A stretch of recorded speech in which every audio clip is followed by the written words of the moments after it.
नाजिद करके एक बादशाह हो गया था। वह बादशाह चक्रवर्ती राजा था।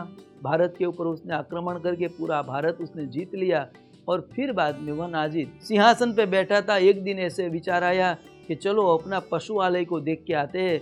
पशुआलय देखने गया तो उसमें बड़े से हाथी को देखा और हाथी को देखते ही पूछने लगा ये कौन सा जानवर है।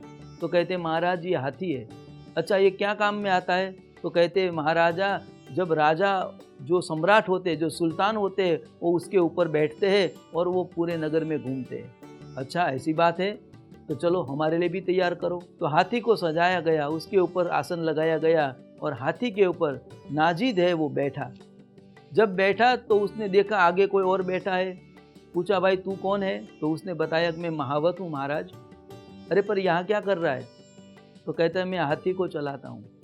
अच्छा हाथी को तू चलाता है, तू एक काम कर तू नीचे उतर जा, ये हाथी की लगाम मेरे को दे दे, मैं उसे चलाऊंगा।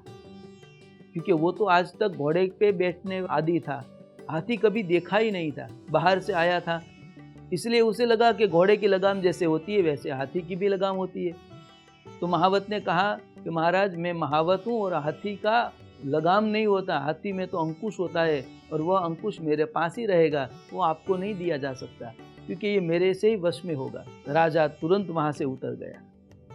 नादिर शाह कहते दूसरी बार कभी हाथी के ऊपर सवारी नहीं की। क्यों। क्योंकि नादिर शाह ने कहा जिसकी लगाम अपने हाथ में न हो ऐसी व्यक्ति की सवारी भी हमें नहीं चाहिए। जिसकी लगाम हमारे हाथ में न हो ऐसी सवारी भी हमें नहीं करनी चाहिए। तो यह हमें सीखना है कि जिस भौतिक सुख की लगाम हमारे हाथ में नहीं हो ऐसी वस्तु को हमारी नहीं मानना चाहिए।